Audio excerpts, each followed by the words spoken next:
Confessions of an Ecumenical Leftist. It seems a ridiculous thing to have to say, but I think intellectual discourse is generally a very good thing, rather than something to be stopped at all costs.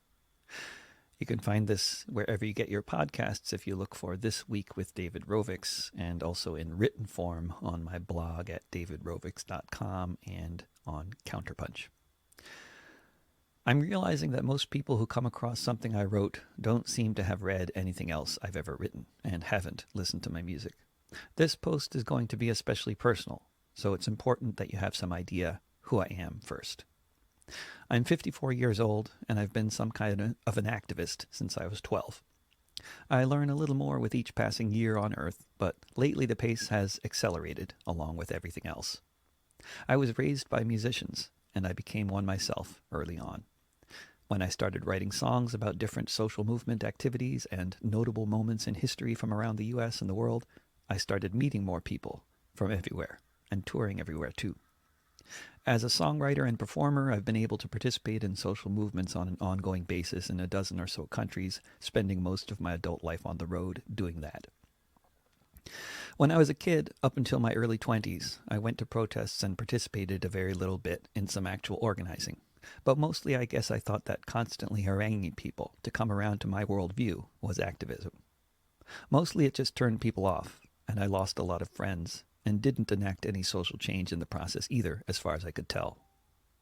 Once, when I guess I was around 22 years old, I shouted from the audience to a couple of my favorite folk musicians because they said something nice about pacifism. They did not know who I was, and they looked frightened.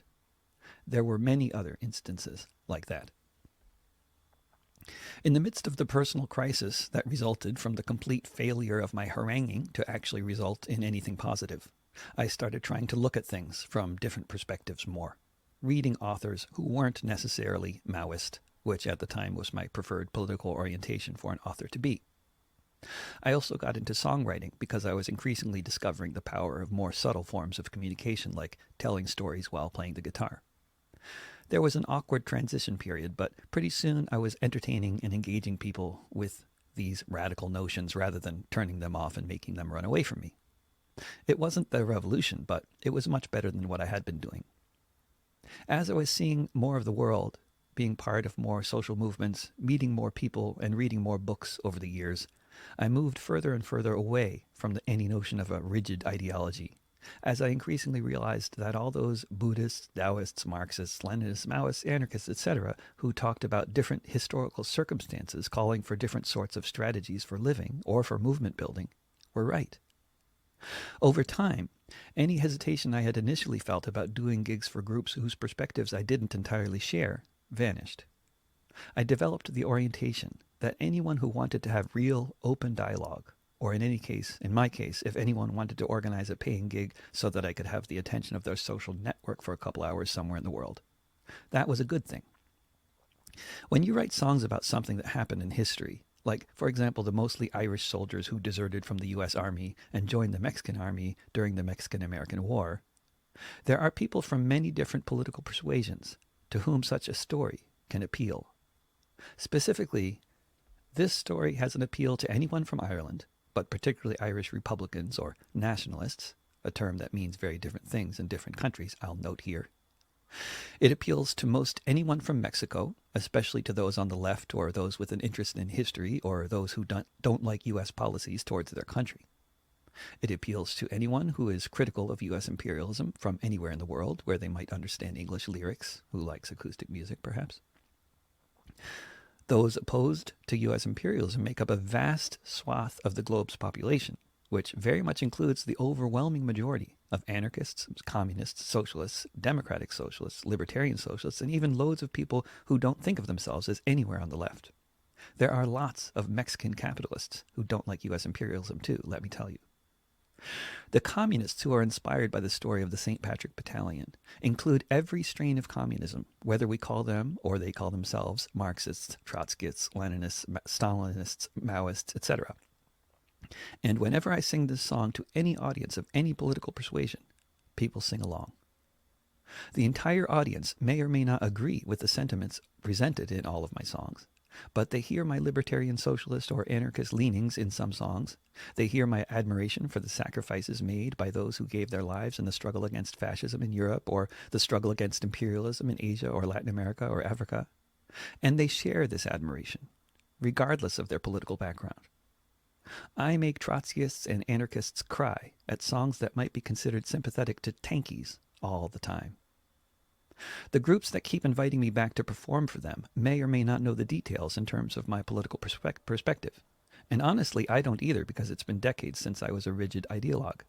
I long ago rejected that nonsense, as did many of my intellectual guiding lights. But what the groups do know is they believe in solidarity, and I do too. They know I believe in internationalism, and they do too. And self-determination, anti-imperialism, a belief in the liberation of all people, regardless of what kind of people, and many other things. We have all the common ground we need to explore history together, to laugh and cry together, to keep on keeping on together, to form and foster community. I have often been told that the audiences at one of my shows represented the widest diversity of left-wing political opinion in town that someone had ever gathered in one room, which is not to say that the audience was all that big. But the Irish Republicans, the black-clad anarchists, the red-clad communists, the Palestine solidarity activists, the 60s generation peaceniks, the colorful young environmentalists, the history geeks, and the folk music fans were all sitting next to each other, as they do frequently in the real world. I long gravitated towards Noam Chomsky's favorite term when he's pressed to describe his political orientation, libertarian socialist. I especially like the term because for anyone that actually knows what it is about, it's not only an orientation that I actually share, but it's also one that tends to be acceptable enough in any of the aforementioned crowds. It tends to skirt the anarchist-communist divide, which is my favorite divide to avoid falling into, because I unequivocally love both types of people, since most of them are coming from a place of deep desire to make the world a much better place for everyone. I think that's great, and we can work out the details along the way. Playing for such disparate groups sometimes can be pretty weird, though. One of my best friends in Copenhagen, recently deceased, sadly, believed that the Danish government should be overthrown. I don't think I share that belief, but she had a nice group of mostly elderly Danish communist friends who also believed that the Danish government should be overthrown, and I had a lot of good times singing at their bookstore, and look forward to more of them. I often play for groups whose demonstrations I enthusiastically support and participate in musically and in other forms.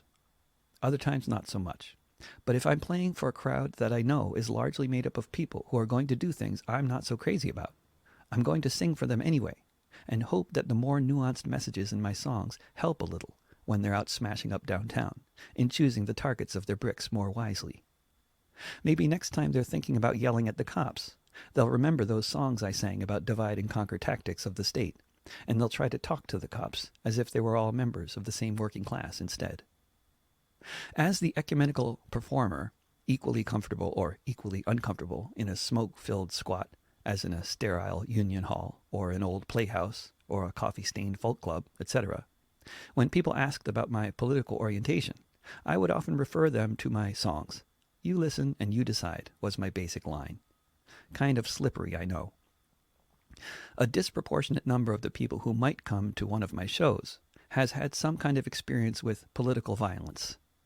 I'm not naming names or anything, but it's fair to say, especially for those who served time in prison for it, that some of them have been members of groups fighting for national liberation in places like Ireland, Palestine, Kurdistan, or various parts of Latin America. A disproportionate number of people who have been to my shows have been convicted of eco-terrorism as well. Some of them are currently in prison. I've written many songs in support of these struggles, which is largely why I know so many people involved with them. Others who come to my shows are involved with other sorts of violence. It spans the gamut, including the sorts of things that most reasonable people would support, like defending refugees from attacks by xenophobes and fascists. Some of the same people involved with those kinds of efforts are also involved with efforts to systematically attack fascists wherever they might appear, preemptively.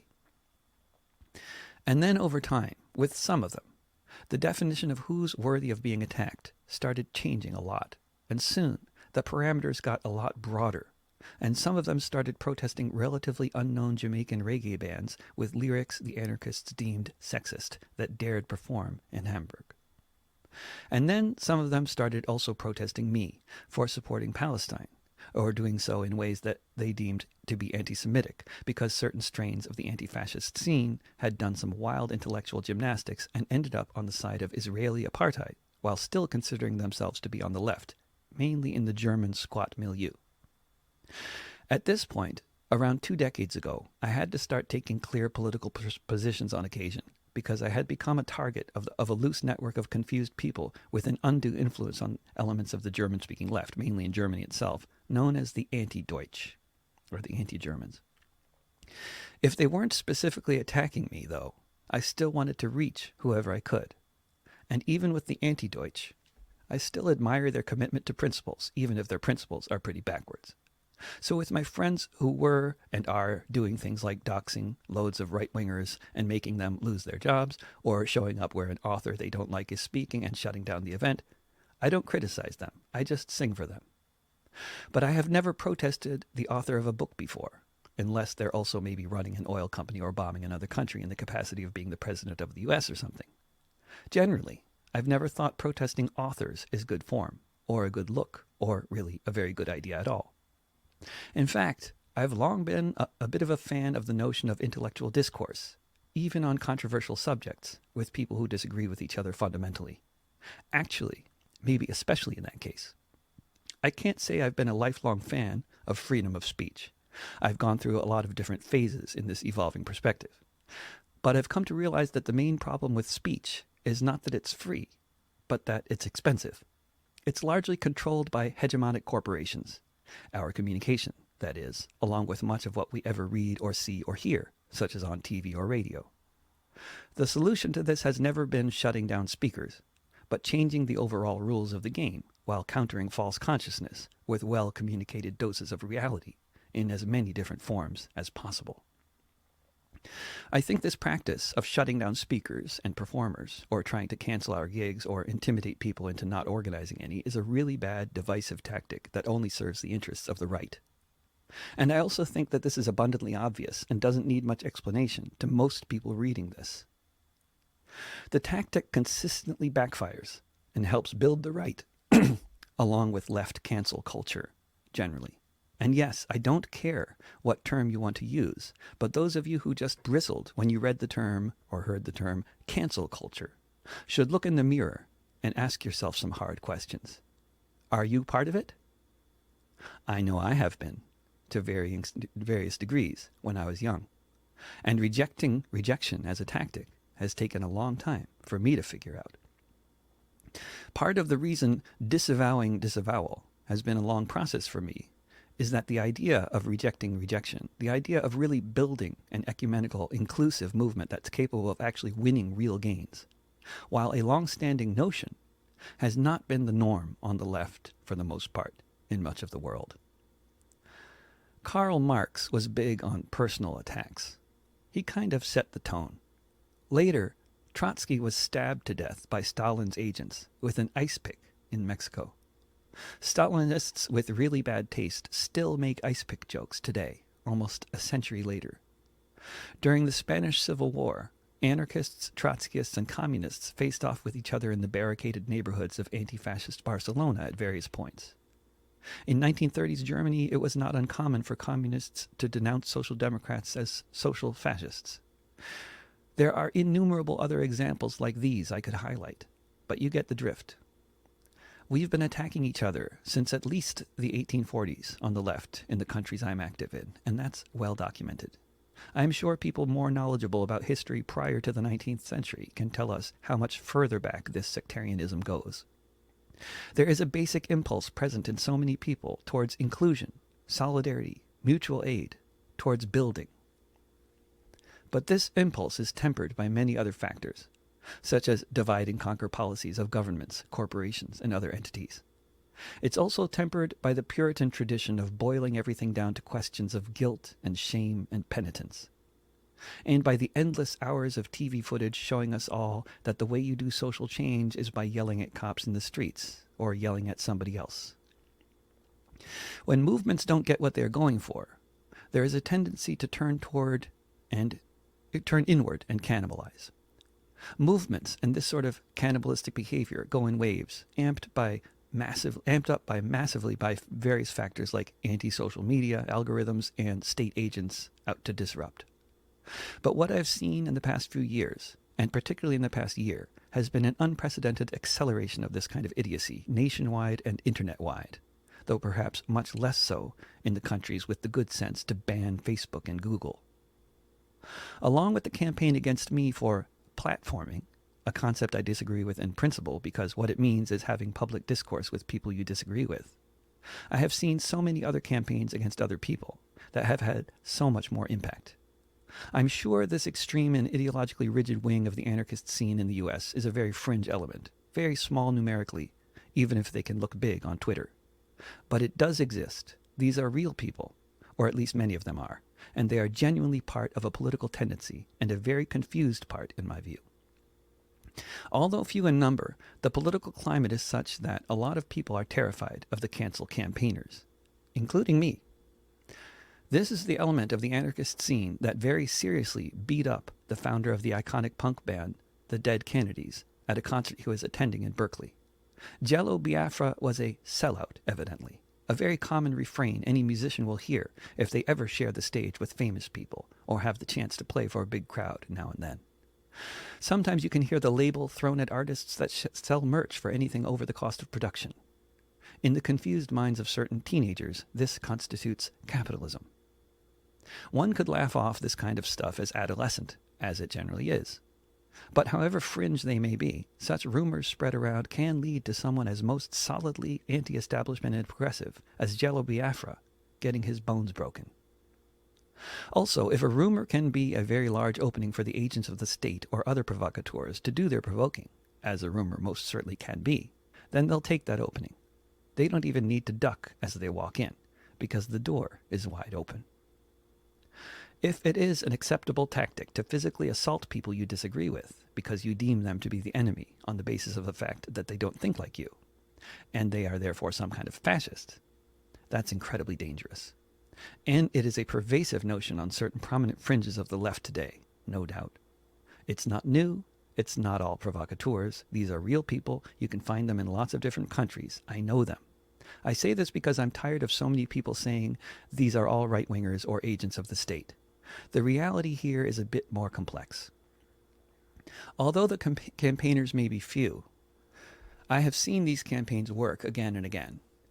You spread enough rumors, they dominate the narrative. There are already people updating my Wikipedia entry to inform people that accusations of my alleged anti-Semitism are in the news.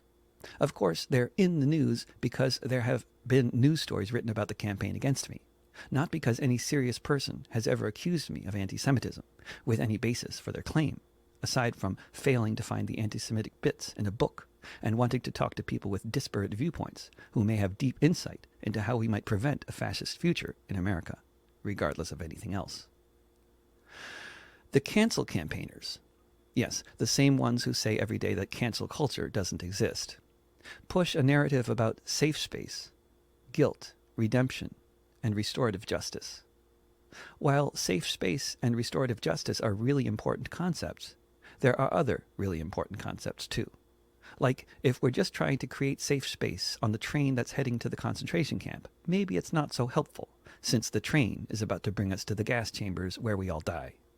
Maybe better to focus on stopping the train, or at least agree that we can all come together to try to do that, even if we have other differences. Given that safe space within a resistance movement is now clearly considered to be more important by some than the movement actually accomplishing anything external to itself, the movement begins to eat itself alive because of this inherent unresolved contradiction, that everything is not going to be safe. Some examples just within my circles, starting with myself. If I participate in any social movement activities in Portland, trying to boost the message of a group fighting against the sweeps of houseless communities or whatever else, the trolls will attack anyone who associates with the group I'm trying to support, thus rendering me completely toxic to associate with. So I can still do concerts for organizers and audiences who know me and my music well and don't fall for this nonsense. But when it comes to plugging into campaigns where everyone doesn't already know who I am, it's become much more challenging at this point. If the social circles intersect at all with the cancel culture elements of the left, as they so often do. This thing is pretty fringe, but pervasive. People who have nothing to do with what's happening on the street are harassing and intimidating houseless people on Twitter in order to try to convince them to completely disassociate themselves from me. That is, not to accept my support in supplying or defending their camps, on the basis of their perception that I'm unsafe. One of the best organizers in the city of Portland, or anywhere, was attacked by a campaign that rendered her unable to effectively organize, run for office, or even keep her job as a teacher. Smeared with the extremely toxic slander of racism, on the basis of someone within her organization made an off joke and she and her group failed to spend thousands of dollars to hire a firm to train them how to be better anti-racists while they tried to organize for tenants' rights. Now the accusations against her have escalated to even more ridiculous extremes. Another of the best organizers in Portland apparently got drunk at a party and asked some overly nosy questions to one of the folks at the party. Rather than just having a talk with him privately the next day, or just chalking up the nosy questioning to the lack of inhibitions that alcohol is fairly well known to induce, this person chose to attack the organizer publicly on social media repeatedly and organize a cancel campaign against him. He was kicked out of the organization he started and is now some kind of toxic, as far as I can tell. A transphobe even, for being a little too much not from the West Coast and a little too curious at the wrong Portland party. If you ask someone the question, to take an example, if in the most rent-burdened city in the U.S., a multiracial, multi-gender organization fighting for tenants' rights includes one person who made an off-joke during a camping trip, what should be done? You might be surprised to find that there are people out there who think that the organization in question should then have to spend thousands of dollars they don't have on anti-racism training, as they fight the unprecedented wave of gentrification and ethnic cleansing of the city of Portland. But there are people who think just like that. Other people might say that someone should talk to the one who made the joke and thank him for all his good work and encourage him to keep on being part of the movement, but refrain from the dumb jokes. I'm in that camp. Most people would be if they took the time to understand the thousands of words of accusations that pile up year after year. But most people will never do that, and most people aren't personal friends with these organizers, and most people have never seen them in action. So screw the tenants of Portland. Cancel their advocates. They have a bad joker in their ranks. This same kind of reasoning, both in favor of canceling anyone trying to do anything useful for the slightest micro-transgression in some circles, applies to most of the cases with which I am familiar. Victims are believed whether or not they are actually victims of the person in question or of anyone. Anyone who claims they are a victim is to be believed, or anyone who perceives themselves to have been somehow victimized. Some of the best organizers around who don't give up but keep on trying, as they're being called out for various perceived micro-transgressions, become overwhelmed, emotionally and physically, by the constant sniping. No small number of them have left the country altogether. How is this atmosphere different from the witch trials or McCarthyism? As far as I can tell, the main difference is during the witch trials, or the House Un-American Activities Committee hearings, unaccountable people in positions of power were exercising total authority over people's lives who were found guilty on the basis of associations. With these cancel campaigns, unaccountable people with very little power are attacking other people with very little power on the basis of perceived transgressions, such as talking to known anti-Semites, in quotes, or known racists, in quotes, or being a racist or a transphobe, whether any of the accusations have any merit. The end result of career destruction is the same, however, for many. For young people whose whole social circle was the left cancel culture milieu, getting rejected by it can be especially tragically devastating. For people with a wider social circle and more life experience, it might be a bit easier. But for many in either kind of position, if their careers aren't destroyed, they leave them voluntarily because they become emotionally overwhelmed by all the harassment and the constant resurfacing of old nonsense allegations, deliberate misquotes, and so on.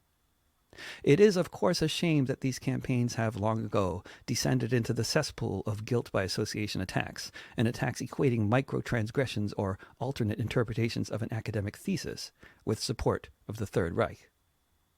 It's a shame because victims should be listened to, and when wronged, should have justice.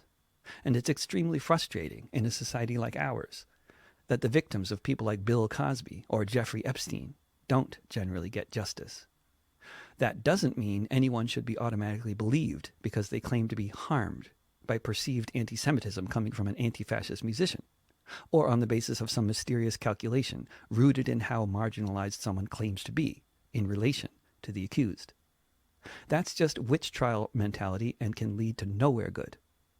My critics will now say with this piece, I am further entrenching my position or digging in. Some of the more reasonable among them will beseech me to retract my position, as if it were a switchblade or something, rather than a perspective rooted in knowledge and a desire to avert fascism, along with the end of the fucking world. But I don't share my critics' basic worldview. I think understanding why people join fascist movements is more important than shunning people because you can't decide whether they're still fascist or not. The idea that I'm being recruited rather than the other way round, is laughable. Because I'm not apparently a member of the self-appointed clique of experts on fascism, and can't possibly understand the nature of the beast and how subtle it can be. The condescension I get from these people is astonishing. In addition to those campaigning against me on the basis of non-existent anti-Semitism, Holocaust denialism, and fascist platforming, now that I have publicly expressed my unequivocal support for A Letter for Justice and Open Debate that appeared in Harper's Magazine last summer, the accusations of transphobia have already begun. My fairly now extensive history of writing very positive songs about trans people and otherwise being part of the movement for trans rights are of no matter. I am now a virulent transphobe being yelled at in capital letters on Facebook. Why?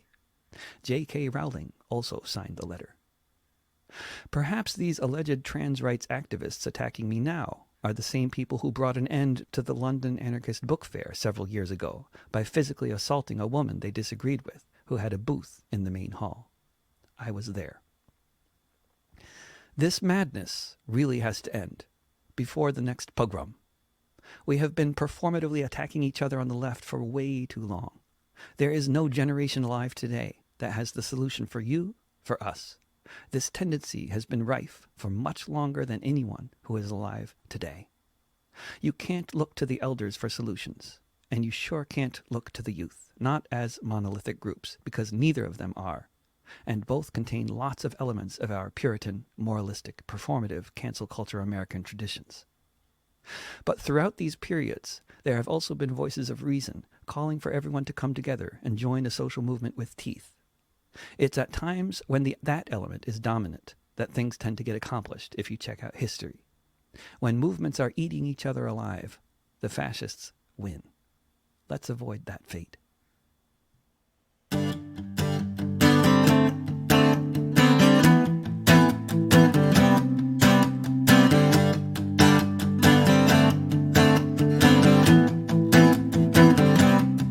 It's been a year since the virus arrived. A year since in this country 500,000 died.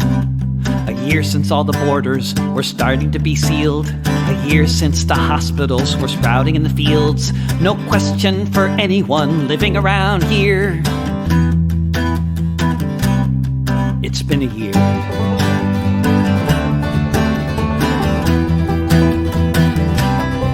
It's been a year since the cafes all closed, since the dates on the calendars froze. As the windows turned to plywood and the plywood turned to art, and unless you were essential or worked in a food cart, then you just had to cope with the anxiety and fear. It's been a year.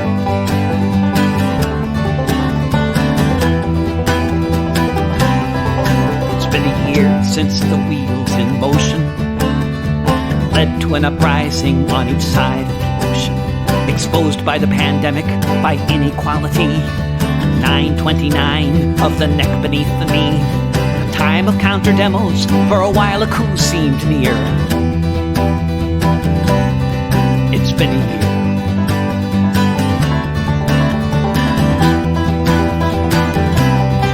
It's been a year since canceling the rent.